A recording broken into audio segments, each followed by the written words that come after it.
I used to believe that sacrifice was a language, that if you gave enough, your time, your money, your whole beating heart, the people you loved would understand what you were saying.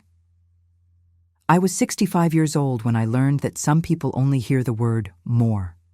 My name is Margaret, and this is the story of how my daughter tried to throw me away and how I took everything back. The morning it all fell apart, I woke at 5:47 a.m., same as every other day. My bedroom, if you could call it that, was a converted storage room at the back of my daughter's house. No window. Just a narrow bed, a plastic dresser from Target, and a ceiling fan that clicked with every rotation like a metronome, counting down the hours of my life. I lay there for a moment, listening to the silence. The house was a big one. 5 bedrooms, 4 bathrooms, a 3-car garage. The kind of house that looks impressive from the street, but echoes with emptiness when you're inside it alone. My right hand ached, arthritis. It had been getting worse lately, settling into my knuckles like ground glass. I should see a doctor, I thought. But when?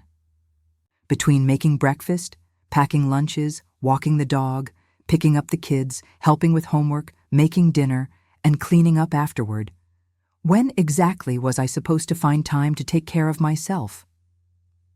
I pushed the thought away. I'd gotten good at that. By 6:15, I was in the kitchen. The coffee maker gurgled and spit, filling the room with that bitter, burnt smell. I never drank the stuff. It made my stomach turn, but Kevin needed his French roast before he could form complete sentences, and Sarah had picked up the habit from him. I moved through my routine like a ghost. Wiped down the counters, set out the cereal boxes, sliced the strawberries thin, the way Emma liked them. Pour Lucas's orange juice into the blue cup, never the green one, or there'd be a meltdown. The refrigerator hummed. The clock on the microwave blinked 6:23.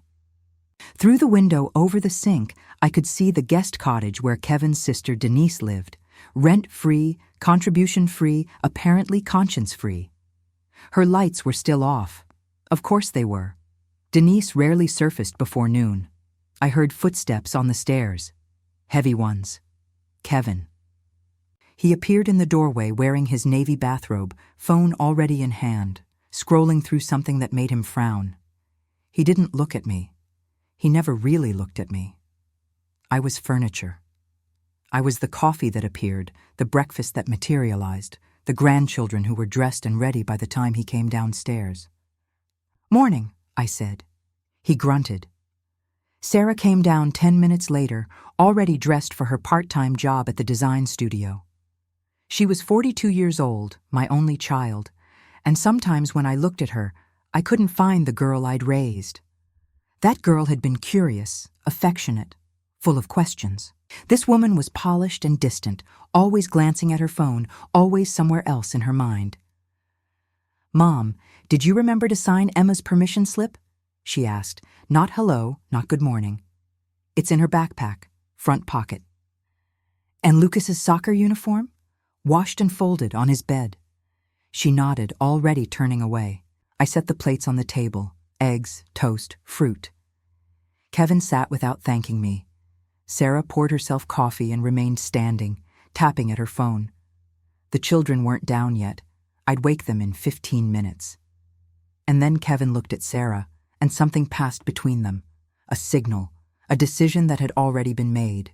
Sarah walked to the counter and picked up a glossy wall calendar, the kind with pictures of tropical beaches on each page. She brought it to the table and set it down in front of me. Not set. Slammed. "Mom," she said, and her voice had that rehearsed quality, like she'd been practicing in the mirror. "Kevin and I need to talk to you about something." I sat down slowly, my hands folded in my lap. "All right."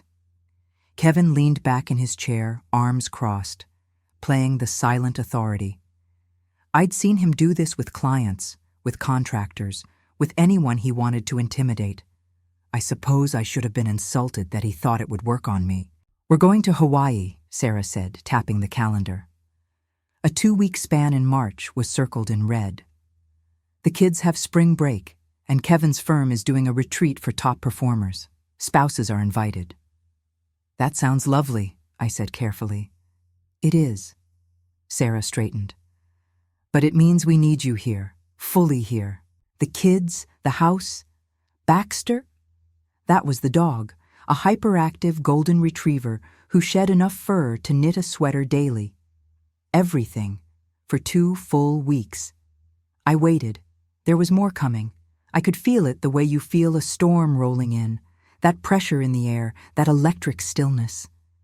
Sarah glanced at Kevin. He gave a small nod.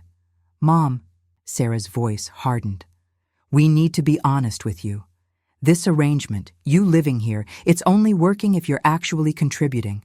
Kevin and I have been talking, and, well, if you can't commit to being our full-time childcare, then maybe it's time you find your own place. She paused, and then delivered the line that I would remember for the rest of my life. We don't have room for guests who don't contribute. The kitchen went silent. The refrigerator hummed. The coffee maker dripped. Somewhere upstairs, I heard Lucas laugh at something, that pure, high sound that used to make my heart swell. Guests. I had paid for Sarah's college. Every penny. I had written the check for her wedding, $47,000, so she could have her dream venue, her designer dress, her ice sculpture and string quartet. I had co-signed the mortgage on this very house and covered 70% of the payment every single month for 4 years. I had moved out of my own home, the home where I'd raised her, where her father had died in my arms, to come here and help with the grandchildren, and I was a guest who didn't contribute. I looked at my daughter.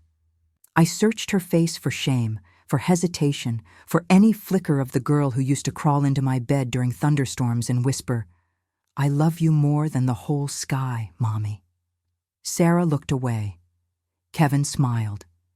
It was a small, satisfied smile. The smile of a man who had won. And that's when I saw movement through the kitchen window. The guest cottage door had opened, and Denise was standing on the porch in her pajamas, coffee mug in hand, watching the main house, watching my window, smirking. Something clicked into place. The extra pressure from Sarah lately. The way Kevin kept mentioning how cramped the house felt. Denise asking me last week, ever so casually, if I'd ever thought about assisted living. They had planned this. All of them. I looked back at Sarah and Kevin. The calendar sat between us like an ultimatum.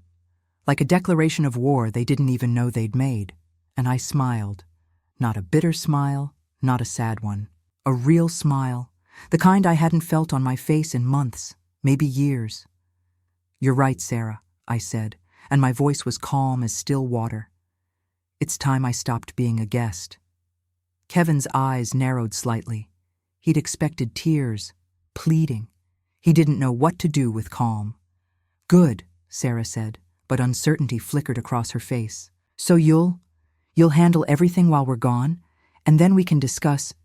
Oh, don't worry about a thing, I said, rising from the table. I understand perfectly now. You've made everything very clear. I walked out of the kitchen, still smiling. They thought they knew me. They thought I was a soft, tired old woman who would crumble under pressure and beg for permission to stay. They had no idea who they were dealing with. The next morning, I woke at 5:47 again. Same clicking ceiling fan, same darkness, same ache in my hands. But I was not the same woman. Something had shifted inside me during the night, a tectonic plate moving deep beneath the surface of who I thought I was. I had lain awake for hours, staring at the ceiling, replaying Sarah's words. Guests who don't contribute. The phrase was a splinter I couldn't stop touching. By the time I rose and began my routine, I had made a decision. I would not cry. I would not confront. I would not give them the satisfaction of watching me break. I would watch. I would wait. And I would learn exactly what I was dealing with. The kitchen was cold when I entered. March in North Carolina could be fickle, warm one day, bitter the next, and this morning carried a chill that seemed to seep up through the tile floors. I made the coffee, sliced the strawberries, set out the cereal boxes in their precise row. But now I noticed things.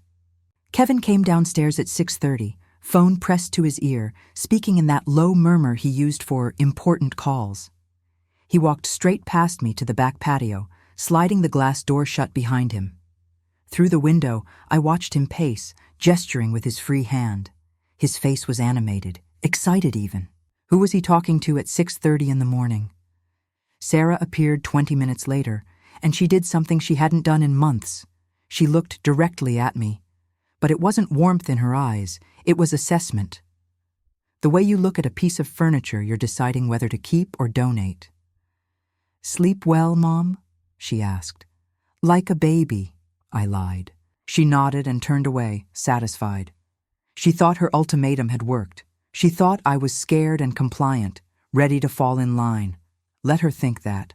The children came down for breakfast, and for a few precious minutes, the house felt almost normal. Emma showed me a book she was reading, something about a girl detective. And Lucas insisted on telling me about his dreams, a rambling story involving dinosaurs and pizza that made no logical sense but filled my heart anyway. These children, my grandchildren. They were the reason I had stayed as long as I had, swallowing my pride, ignoring the small cruelties. But staying wasn't protecting them. Staying was teaching them that Grandma was someone to be used and discarded. That lesson ended today. The house emptied by 8:15. Kevin to his office, Sarah to her studio, the children to school. Even Denise had somewhere to be, a brunch date, she'd announced loudly, as if anyone cared.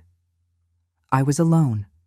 I moved through my chores mechanically, loading the dishwasher, wiping counters, starting a load of laundry. But my mind was racing. I needed information. I needed to understand the full scope of what was happening.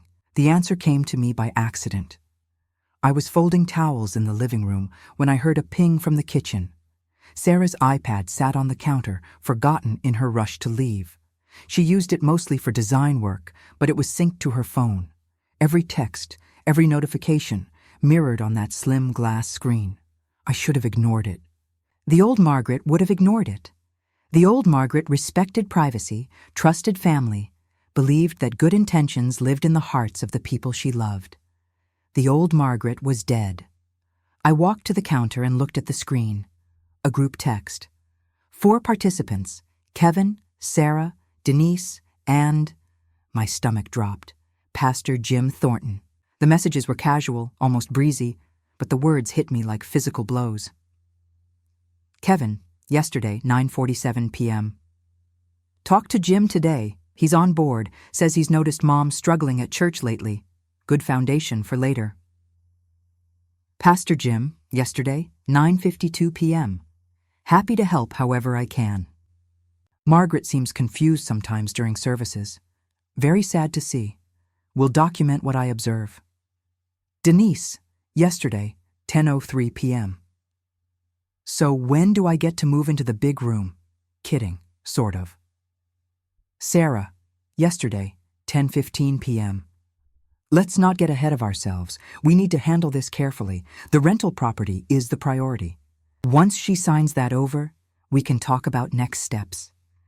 Kevin, yesterday, 10:22 p.m. The guardianship angle is our backup. If she won't cooperate voluntarily, we'll have Jim and Dr. Rennert testify that she's not competent to manage her own affairs. Either way, we win. I read the messages 3 times. My hands were trembling. Not from fear, from something hotter, something that pulsed behind my eyes and made my vision swim. Guardianship. They were planning to have me declared incompetent, to take control of my finances, my property, my life. And they had recruited my own pastor to help them do it. I thought about all those Sundays at Grace Community Church, the potlucks I'd organized, the children's ministry I'd volunteered for, the checks I'd watched Kevin write with such theatrical generosity, my money, funding his reputation as a pillar of the community. And Pastor Jim had looked me in the eye last week and asked how I was holding up. He'd patted my hand and said, "We're all here for you, Margaret." He was gathering evidence, building a case, documenting my confusion for the day they dragged me into court. I picked up my phone and took photographs of every message. My hands had stopped trembling. Something cold and clear had settled over me, like the first frost of winter, sharp, quiet, and absolutely deadly. I set the iPad back exactly where I'd found it. I finished folding the towels. I started dinner prep, chopping vegetables with precise, measured strokes, and I waited for night to fall, My room had no window, but it had a lock on the door. At 9:30 p.m., with the house finally quiet, I sat on my narrow bed and called the only person I trusted completely. Ruth Delgado answered on the second ring. "Maggie? Everything okay?" We'd taught together for 23 years at Westbrook High. Ruth had been there when my husband, David, got his diagnosis. She'd been there at the funeral, holding my hand while I scattered his ashes in the garden he'd loved. She knew me better than anyone alive. "No," I said. "Everything is not okay." And then I told her. All of it. The ultimatum. The years of service. The mortgage payments they didn't know I knew about. The group text. The guardianship scheme. Ruth was silent for a long moment. When she spoke, her voice was vibrating with fury. Those ungrateful, conniving... She stopped herself, took a breath. "Maggie, listen to me. You need a lawyer. Today. Not tomorrow. Today. I don't even know where to start." "I do." I heard her rustling through papers. "Carolyn Webb. She specializes in elder law. She handled my aunt's case 2 years ago when her stepchildren tried something similar. She's a pit bull in a pantsuit, Maggie. Exactly what you need." She gave me the number. I wrote it down on the back of a grocery receipt, my handwriting small and precise. "Ruth," I said quietly. "They think I'm weak. They think I'm confused and scared and ready to roll over." "Are you?" I looked around my windowless room, the plastic dresser, the narrow bed, the clicking ceiling fan counting down the hours. "No," I said. "I'm not. So what are you going to do?" I thought about Sarah's face when she'd delivered the ultimatum, the practiced coldness, the way she wouldn't meet my eyes. My daughter had become a stranger and I didn't know if I could get her back. But I knew one thing with absolute certainty. I was not going to let them take what was mine, not my house, not my money, not my dignity, not the years I had left. "I'm going to take it all back, Ruth." My voice was steady, calm, certain. "Every single thing they thought they could steal from me, I'm going to take it all back." Ruth laughed, a sharp, delighted sound. "There she is. There's the Maggie I remember, the one who made the school board cry in '09. I smiled. I had made them cry. They'd tried to cut the English department budget by 40%, and I'd shown up to that meeting with 3 years of test score data and a speech that left the superintendent stammering. I'd forgotten that woman existed, but she was still in here, somewhere beneath the exhaustion and the grief and the years of giving until there was nothing left. She was still in here, and she was waking up. "Call Carolyn first thing tomorrow," Ruth said. "And Maggie, don't warn them. Don't confront them. Don't give them time to prepare. You hit them fast, you hit them hard, and you don't apologize for any of it." "I won't. Promise me. I promise." I hung up and sat in the darkness for a long time, the phone warm in my hand. Somewhere in the house, I heard Kevin laughing at something on television. Sarah's voice murmured a response. They had no idea what was coming, and that was exactly how I wanted it. Wednesday morning arrived wrapped in gray clouds and the promise of rain. I stood at the kitchen window, watching the sky darken over Willow Creek Estates, and felt something like hope for the first time in months. Today, I would stop being a victim. I had planned my escape carefully. At breakfast, I mentioned a doctor's appointment. Routine blood work, nothing to worry about. Sarah barely looked up from her phone. Kevin grunted acknowledgement between bites of the eggs I'd cooked for him. "I might be a few hours," I added. "Traffic?" "Fine," Sarah said. "Just be back before the kids get home." Of course, the children. Always the children. My purpose in this house reduced to pickup times and snack preparation. "I will," I said, and I meant it. but everything else was about to change. Carolyn Webb's office was on the third floor of a brick building downtown, the kind of solid, unassuming structure that housed accountants and dentists and people who solve problems for a living. I sat in my car in the parking garage for 5 full minutes, gripping the steering wheel, trying to steady my breathing. My hands were shaking. My heart thudded against my ribs like a bird trying to escape a cage. Was I really doing this? I thought about David, my husband of 38 years, gone now for 8. He'd been a quiet man, steady as bedrock, and he'd never liked Kevin. "There's something off about him, Maggie," he'd said after Sarah's wedding, loosening his tie in our bedroom. "He smiles too much, like he's performing." I'd dismissed it then, young love, nervous energy. David was just being protective. But David had seen it. David had always seen what I refused to look at. I got out of the car and walked to the elevator. The office was smaller than I expected. A reception area with leather chairs and soft music, a woman with kind eyes behind the desk.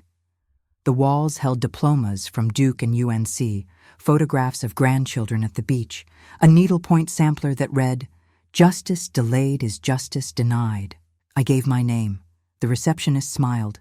"Ms. Webb is expecting you. Go right in." Attorney Carolyn Webb rose from behind her desk as I entered. She was about my age, maybe a few years younger, with silver hair cut short and practical, and sharp brown eyes that seemed to take my measure in a single glance. She wore a burgundy blazer over a cream blouse, and her handshake was firm without being aggressive. "Mrs. Holloway, please, sit down." She gestured to a chair across from her desk. "Ruth Delgado speaks very highly of you." Ruth has always been too kind. Ruth has excellent judgment. Carolyn settled into her own chair and folded her hands. She also said, "You're in trouble and too stubborn to ask for help." Her words, not mine. Despite everything, I smiled. That sounds like Ruth. "So," Carolyn opened a legal pad, pen poised. "Tell me everything, from the beginning." I talked for 45 minutes. The words came slowly at first, then faster, tumbling over each other like water breaking through a dam. I told her about David's death, about selling our things and moving in with Sarah to help with the grandchildren, about the bedroom with no window, the endless chores, the way I'd become invisible in my own daughter's house. I told her about the mortgage, the $850,000 loan I'd co-signed, the automatic payments I'd been making for 4 years. I pulled out bank statements I'd printed that morning, highlighted in yellow, $4,200, month after month, transferred from my account to the loan servicer. I told her about my house on Maple Lane, the craftsman bungalow David and I had bought when Sarah was 3 years old, where she'd taken her first steps, where we'd marked her height on the doorframe of the kitchen. I'd never sold it. I couldn't. So I'd rented it out instead, $2,800 a month, deposited into a savings account Kevin and Sarah didn't know existed. I told her about the church donations, the $1,500 monthly checks Kevin wrote to Grace Community Church, funding his reputation as a generous Christian man, all of it drawn from a household account that I alone funded. And I told her about the group text, the guardianship scheme, Pastor Jim's willingness to testify that I was confused, the casual cruelty of Denise asking when she could move into my room. Carolyn listened without interrupting. Her face remained neutral, but I saw her pen moving steadily across the legal pad, capturing every detail. When I finished, she set down her pen and looked at me. "Mrs. Holloway, I'm going to be very direct with you. Is that all right? Please. What they're doing, what they're planning, is unfortunately common. I see cases like this every month. Adult children who view their parents as resources to be exploited. Spouses who marry into families and see dollar signs instead of people." She leaned forward. "But here's what they don't understand. You hold all the cards." I blinked. "I do?" "You do." She ticked off points on her fingers. 1. You co-signed that mortgage, but you're not obligated to pay it. There's no written agreement requiring you to cover 70%. You've been making a gift, and gifts can stop at any time. My chest loosened slightly. 2. Your rental property is yours, solely. Your husband left it to you, and you've maintained it independently, There is no family trust unless you create one, and you'd have to sign documents to transfer ownership, which you haven't done. They've been pressuring Sarah to convince me. Pressure isn't a legal instrument. Unless you sign something, that house remains yours. And the guardianship? The word tasted like ash in my mouth. Carolyn's expression hardened. Guardianship requires a court proceeding. They'd need to prove you're incapacitated, that you can't make decisions for yourself. They'd need medical testimony, documented evidence of cognitive decline, a pattern of concerning behavior. She paused. Can you balance your checkbook? Of course. Do you know what day it is? Who the president is? Where you live? Yes, unfortunately, yes. And that house in Willow Creek Estates, though I won't be living there much longer. A smile flickered across Carolyn's face. Mrs. Holloway, there is nothing wrong with your mind. If they try to pursue guardianship, I will eviscerate them in court. But more importantly, if you act now, if you remove yourself from that house and establish your independence, they'll have no grounds to even file. She stood and walked to her window, looking out at the gray sky. Here's what I recommend. Step 1. Contact your mortgage servicer and stop the automatic payments immediately. Step 2. Contact your tenant on Maple Lane. When does their lease expire? 30 days. Perfect. Give them notice that you won't be renewing. You'll want to move back into your own home as quickly as possible. She turned back to me. Step 3. Open a new bank account at a different institution. Move your funds. Cut off their access to your money completely. I was writing everything down, my hand moving automatically, my mind racing to keep up. Step 4, Carolyn continued, and this is important. Document everything. Keep copies of those text messages, those bank statements, everything that shows the pattern of exploitation. If they try to retaliate, and they might, we want a record. And the church donations? Stop those too. But consider this. Pastor Jim is apparently willing to lie for Kevin. You might want to think about how the congregation would feel if they knew the truth about where those donations really came from. Her smile sharpened. I'm not suggesting anything, of course, just noting that information has power. I looked at the notes in my lap. Stop the payments, contact the tenant, move the money, document everything. It seemed so simple when she laid it out like that. So clean. But I knew it wouldn't be clean. I knew that when Sarah and Kevin came home from Hawaii to find me gone and the money stopped, there would be screaming and accusations and threats. I knew that I might lose my daughter forever, or at least lose any hope of reconciliation for years. I thought about Emma and Lucas, their faces when they realized Grandma wasn't coming back, the confusion, the hurt. But I also thought about what I was teaching them by staying.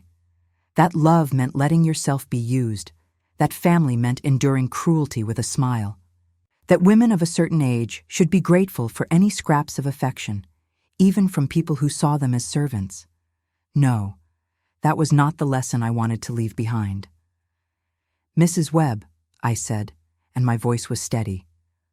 What do I need to sign? She slid a document across the desk, a retainer agreement. Her fees were reasonable, her terms were clear, and at the bottom was a line waiting for my signature. I signed it without hesitation. They leave for Hawaii on Friday, I said, looking up. Sarah and Kevin, 2 weeks. Carolyn nodded slowly. That gives you 2 days to prepare and 2 weeks to execute. 2 weeks, I repeated. That should be enough. Mrs. Holloway. Carolyn extended her hand, and I shook it. I've been doing this for 30 years.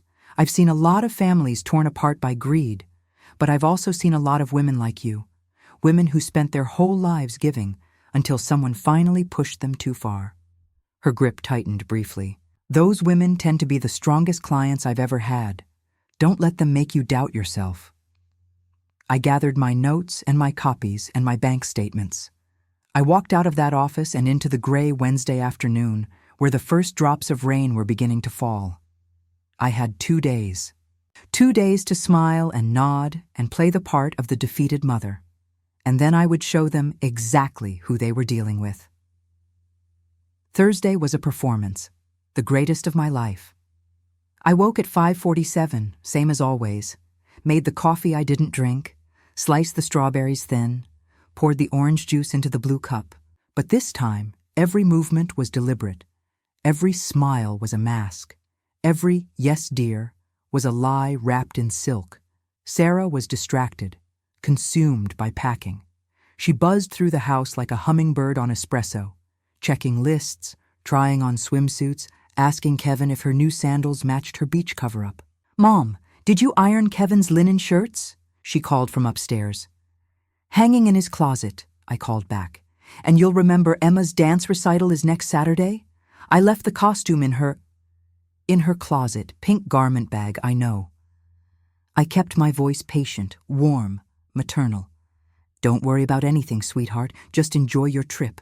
Sarah appeared at the top of the stairs, a folded sundress in her hands. For a moment, just a moment, something flickered across her face. Guilt, maybe, or the ghost of the daughter she used to be. "Thanks, Mom," she said quietly. "I know things have been stressful lately, but when we get back, we'll sit down and talk. Really talk. About the future." The future. Their code word for shipping me off to assisted living while Denise redecorated my room. "That sounds lovely," I said. "I'll look forward to it." She smiled and disappeared back into her bedroom. I returned to the kitchen and continued washing dishes, my hands steady, my heart cold. Kevin was worse. He'd grown expansive in victory, generous in the way that bullies become when they believe they've already won. "Margaret, you're an angel," he announced at dinner Thursday night, raising his wine glass. Wine I'd paid for, in a house I kept afloat. "Seriously, I don't know what we'd do without you." "You'll never have to find out," I said sweetly. Denise snorted from her end of the table. She'd been joining us for meals more frequently, a vulture circling closer. "I was thinking," she said, examining her manicure, "that room at the back of the house would be perfect for a home gym.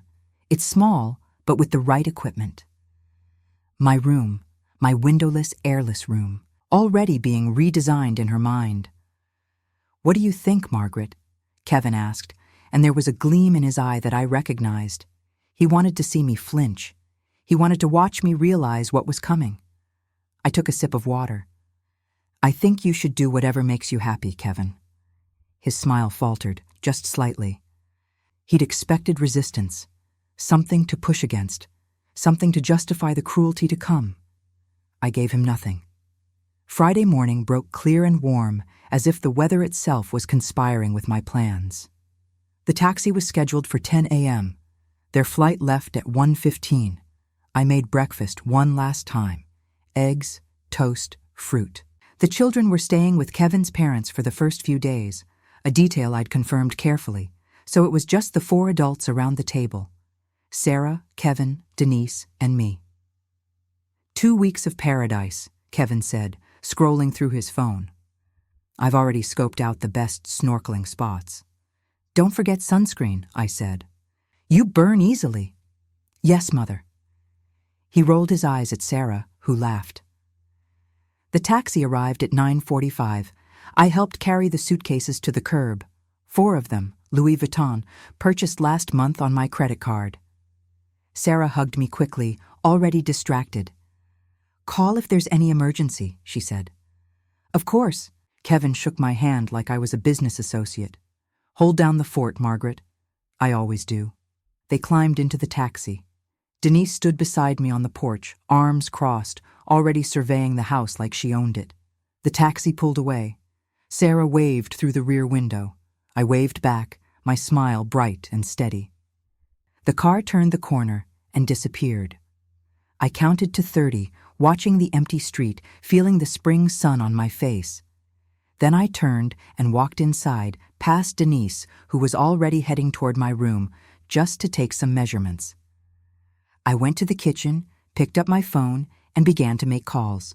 The first call was to First National Mortgage Services. Hold music played for 7 minutes, something bland and classical, before a representative named Marcus answered. I need to cancel the automatic payment on account number 7751B, I said. Effective immediately, Marcus typed, asked for verification. Social Security, date of birth, mother's maiden name. Mrs. Holloway, I see you've been making payments of $4,200 monthly for 47 months. Is there a problem with the account? No problem, I said.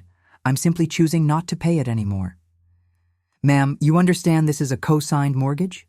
If payments stop, I understand completely. Please confirm the cancellation. A pause, more typing. Cancellation confirmed. The primary borrowers, Kevin and Sarah Mitchell, will be notified by mail within 5 to 7 business days. Thank you, Marcus. Have a lovely day. I hung up and allowed myself one small, private smile. The second call was to my tenant on Maple Lane, a young couple, the Hendersons, who had been renting for 3 years. They were lovely people who always paid on time and had taken good care of David's garden.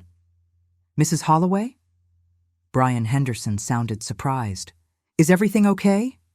Everything is fine, Brian. But I'm afraid I need to give you notice. I'll be moving back into the house at the end of the month. A pause. Oh, I see.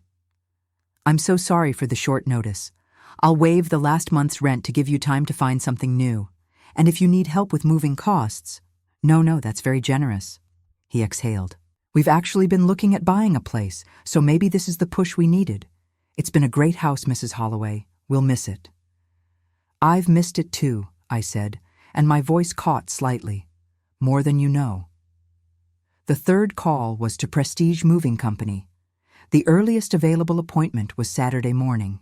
We can have a crew there by 8 a.m., the dispatcher said. How much are we moving? I looked around at the room I'd lived in for 4 years, the narrow bed, the plastic dresser, the handful of boxes I'd kept stored in the garage. Not much, I said. Just the essentials, everything that matters.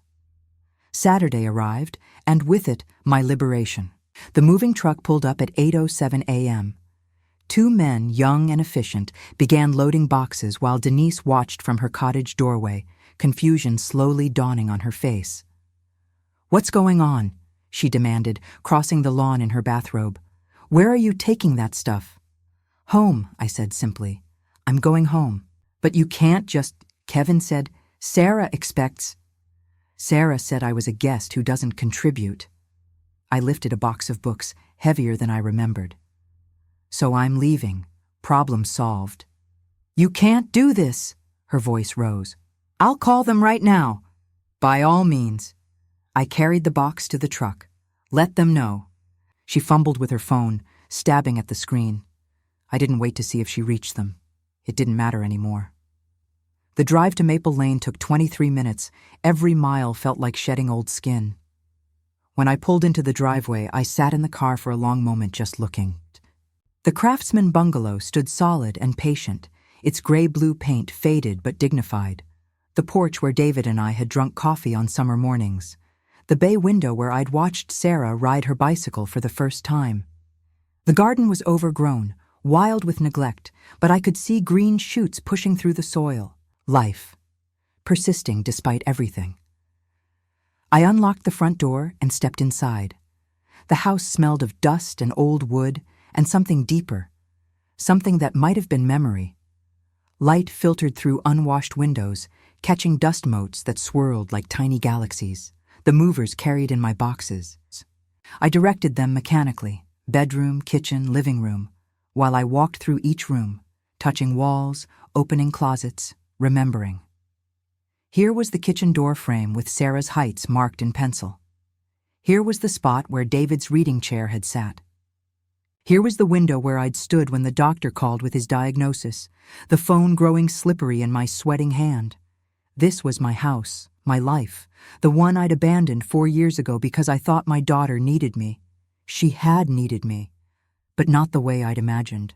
She'd needed my money, my labor, my silent compliance. She'd needed a servant who paid for the privilege of serving. That woman was gone now. The movers finished by noon. I paid them in cash, adding a generous tip. When they drove away, the house was quiet. No clicking ceiling fan, no Kevin murmuring on the phone, no Sarah asking if I'd remembered some errand. Just silence. Beautiful, peaceful silence. I unpacked my wedding photo first. David and me, 39 years ago, young and hopeful and utterly unaware of what life would bring. I hung it on the wall above the mantel, where it had always belonged.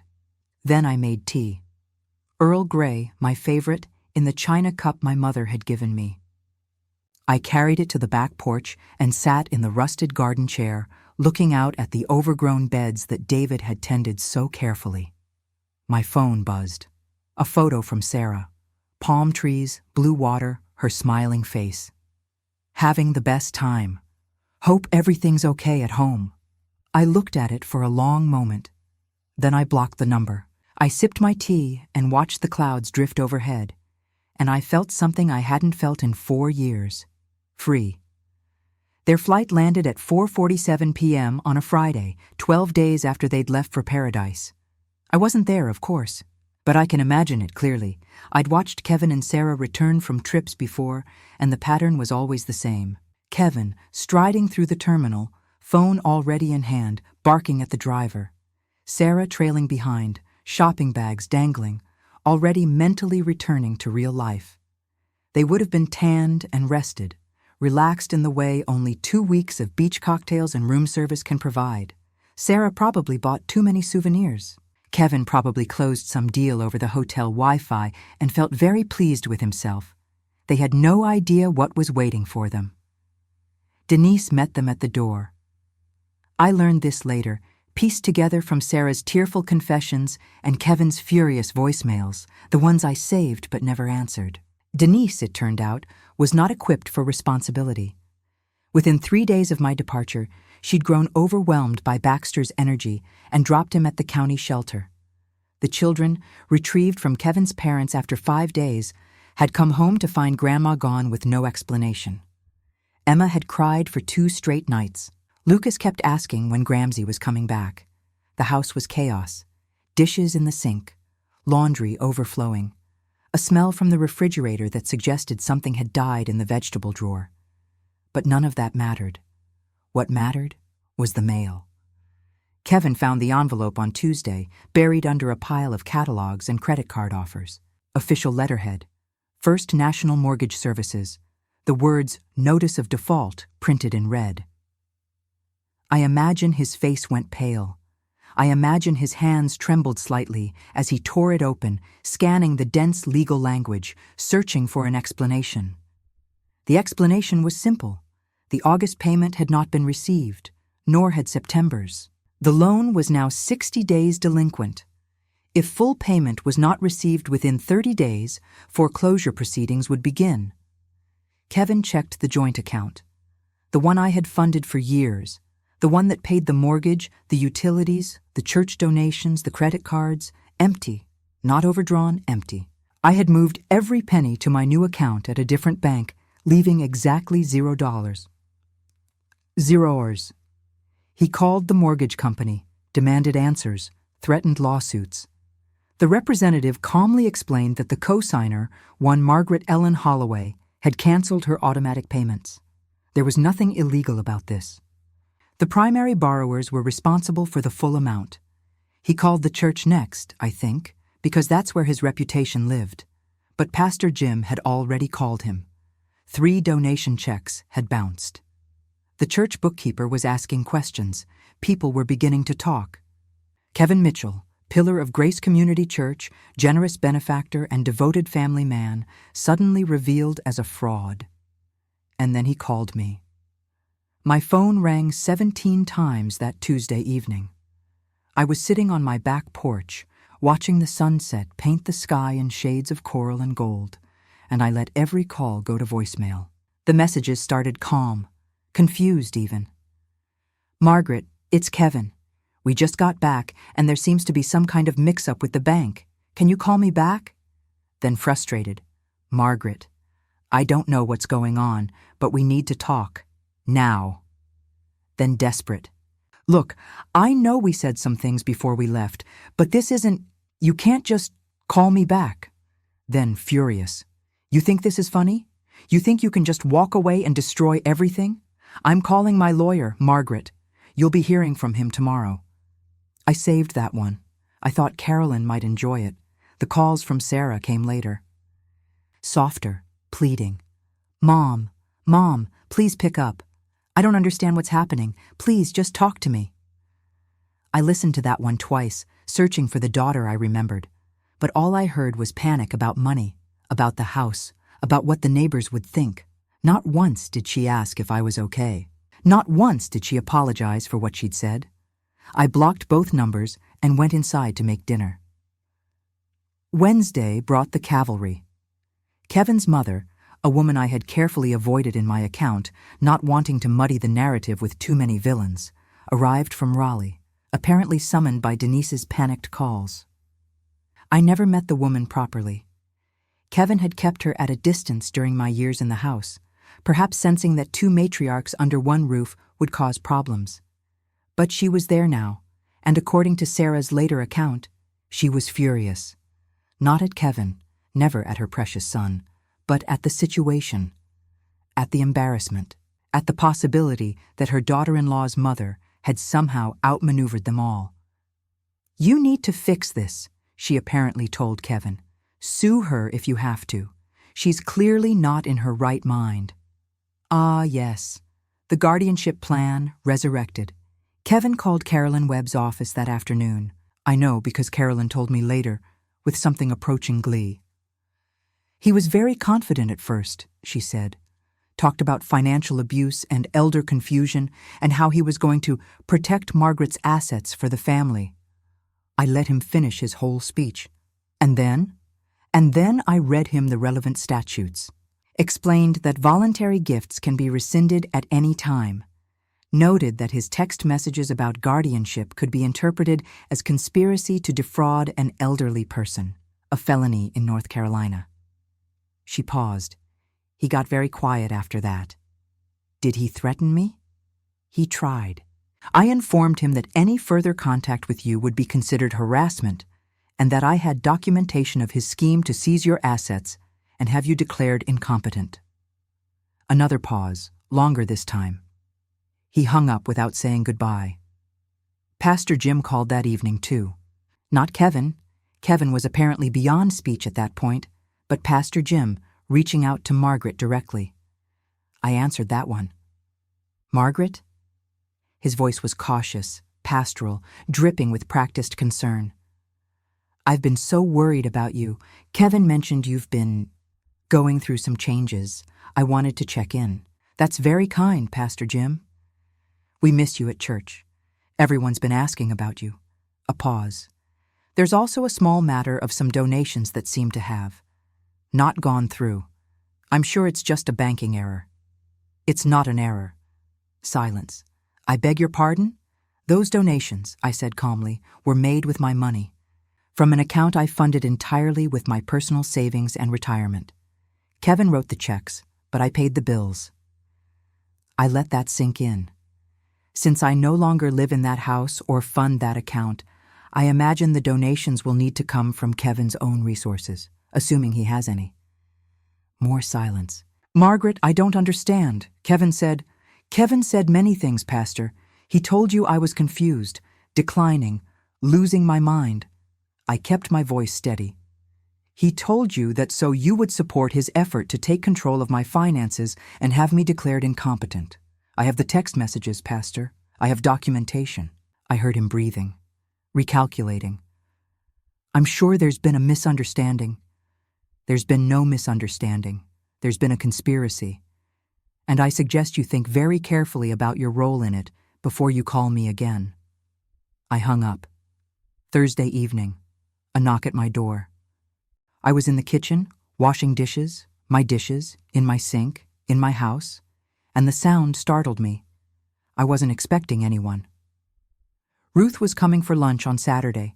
Carolyn had no reason to visit. I dried my hands and walked to the front door. Through the window I could see a figure on the porch, female, alone. I opened the door. Sarah stood there, mascara streaked down her cheeks, still wearing the clothes she'd probably slept in. She looked terrible. She looked broken. She looked, for the first time in years, like my daughter. "Mom," she whispered, "please, please, I need to talk to you." I stood in the doorway, one hand on the frame, and looked at the girl I had raised. The woman she had become, the stranger she had let herself be turned into. I should have felt triumph. I had won. Kevin's schemes were crumbling. Pastor Jim was terrified. The mortgage was their problem now, the church donations their embarrassment, the lifestyle they couldn't afford finally exposed. But looking at Sarah's face, all I felt was tired. "You'd better come inside," I said. I led Sarah to the kitchen, the same kitchen where she'd eaten cereal on Saturday mornings, where she'd done homework at this very table, where David had taught her to make his famous scrambled eggs. Low and slow, sweetheart, that's the secret.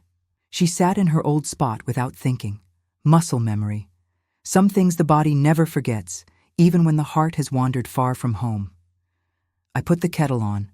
I didn't ask if she wanted tea. I simply made it, the way I'd made 1,000 cups before. Earl Grey, 2 sugars, a splash of milk. Sarah wrapped her hands around the cup when I set it in front of her, but she didn't drink. She just held it, staring at the steam rising in delicate spirals. "I don't know where to start," she whispered. "The beginning is usually best." She laughed, a broken, wet sound. "The beginning. God, Mom. The beginning was so long ago, I can barely remember it." I waited. I had learned, over 65 years, that silence was often more powerful than speech. And slowly, haltingly, Sarah began to talk. She told me about the early years of her marriage, how charming Kevin had been, how attentive, how he'd made her feel like the center of the universe, how that attention had slowly curdled into control, how he'd criticized her friends until she stopped seeing them, how he'd managed the money until she stopped understanding it, how he'd made every decision until she stopped having opinions. "I didn't even notice it happening," she said. "It was so gradual, like boiling a frog." She told me about his mother and Denise, how they'd arrived like an occupying army after the wedding, always whispering, always comparing Sarah unfavorably to the women Kevin could have married. How they'd suggested, casually at first and then more insistently, that I was too involved in Sarah's life, that I was controlling, that Sarah needed to establish boundaries. "They turned me against you," Sarah said, and tears spilled down her cheeks. And I let them. I was so desperate to fit into his family, to be accepted, that I forgot I already had a family. I forgot I had you. She told me about the guardianship plan, how Kevin had presented it as protecting me, how he'd convinced her I was declining, confused, unable to manage my own affairs, how she'd believed him because believing him was easier than facing the truth. "What truth?" I asked quietly. Sarah looked up at me, her eyes red-rimmed and swollen. "That I married a monster. That I let him turn me into someone I don't recognize. That I treated you—" Her voice broke. "That I treated my own mother like a servant, and I told myself it was fine because you never complained." I reached across the table and took her hand. Her fingers were cold despite the tea. "I should have complained," I said. "That's my fault too. I taught you that my silence meant acceptance. It didn't. It meant I was too tired to fight and too afraid of losing you to speak up.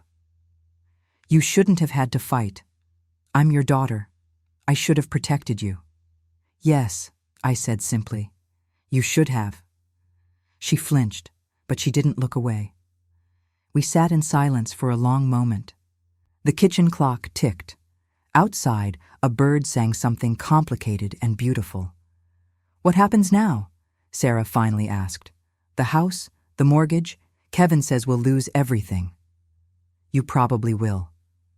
She closed her eyes. "Mom, I'm not asking you to. I don't expect you to fix it. I know I don't deserve that. But the kids, Emma and Lucas." "We'll be fine," I said firmly. Children are resilient. What damages them isn't losing a big house or changing schools. What damages them is watching their parents lie, manipulate, and treat people as disposable. I squeezed her hand. They're better off in a one-bedroom apartment with a mother who has integrity than in a mansion built on cruelty. Sarah nodded slowly, absorbing this. Kevin wants to fight you. Legally, I mean. He's talking about suing for. I don't even know. He thinks he can prove you owe us the money somehow. He can try. My lawyer is better than his, and I have documentation of everything, including his little guardianship scheme. I paused.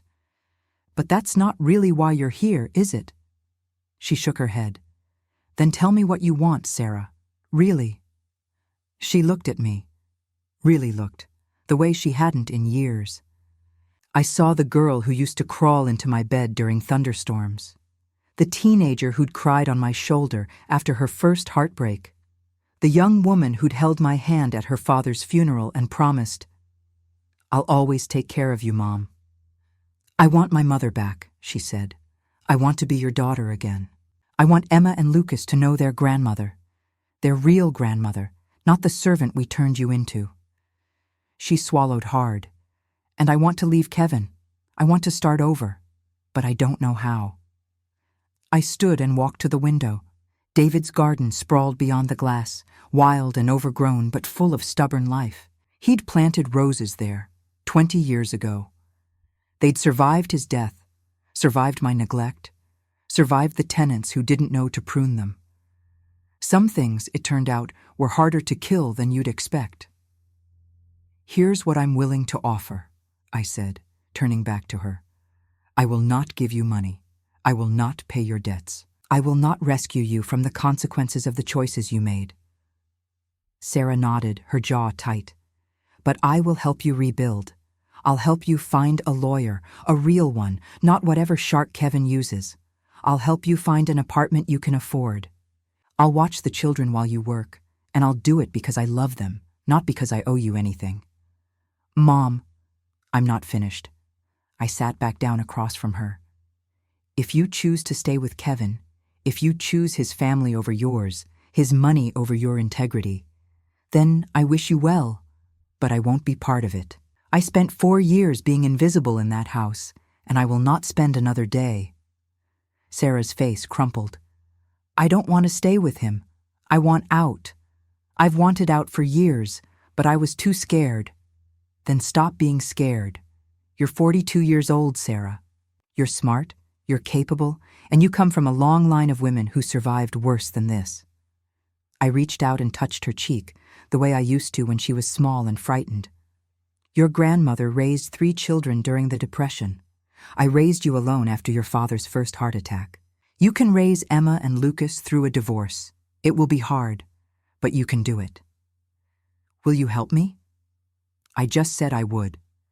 "No, I mean," she caught my hand, held it against her face. "Will you forgive me?" I looked at my daughter.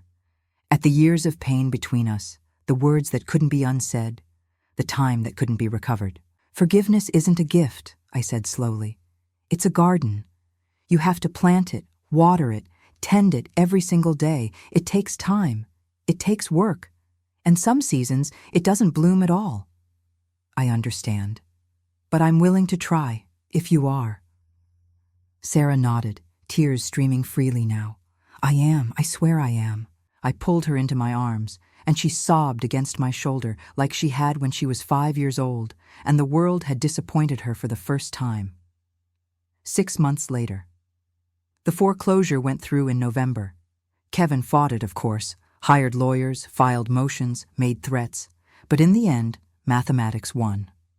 He couldn't afford the payments without my money. The house sold at auction for less than they owed. He moved in with his mother in Raleigh. Denise followed, having nowhere else to go. I heard through Ruth's extensive gossip network that they blamed each other constantly, a household of bitter recriminations and shattered expectations. Pastor Jim resigned from Grace Community Church in September, citing personal reasons. The real reason, apparently, was that someone had anonymously sent the church board copies of Kevin's text messages about documenting my supposed decline. The board had questions. Pastor Jim had no good answers. I felt a small unchristian satisfaction about that. I suspect David would have too. Sarah filed for divorce in October. Kevin made it ugly, of course, contested custody, hidden assets, accusations that flew like shrapnel. But Carolyn Webb recommended a family lawyer almost as ferocious as herself, and by December, Sarah had primary custody of the children and a modest settlement that would help her start over. She and the kids moved into a 2-bedroom apartment 15 minutes from my house. It was small and plain, with beige carpet and a view of a parking lot. Emma had to share a room with Lucas for the first time in her life. She didn't complain, not once. They come for dinner every Sunday now. Sarah brings a dish, sometimes edible, sometimes experimental, and the children help me in the garden afterward. We're restoring it slowly, pulling weeds, planting new flowers alongside the old roses that refuse to die. Today is warm for January, the sun bright and forgiving. Emma kneels beside me in the dirt, carefully placing marigold seeds in the rows I've prepared. Her small hands are gentle, precise. She has my mother's patience. "Gramsy?" she asks, not looking up from her work. "Yes, sweetheart. Are you happy now?" I consider the question. Behind us, on the porch, Sarah sits in David's old chair, reading a book in the afternoon light. Lucas is chasing butterflies across the lawn, his laughter rising and falling like music. My house, my garden, my family, imperfect, scarred, but healing. Yes, I say, and I mean it. I'm happy. Emma smiles and returns to her planting. I watch her for a moment, this child who will grow up knowing that love is not servitude, that dignity is not negotiable, that women, even grandmothers, especially grandmothers, deserve to take up space in the world. That is my inheritance to her. Not money, not property, not things that can be taken or lost. Just this, the knowledge that she is worth fighting for, that we all are. If this story touched you, remember, it's never too late to reclaim your dignity. It's never too late to stop being invisible. And it's never too late to come home.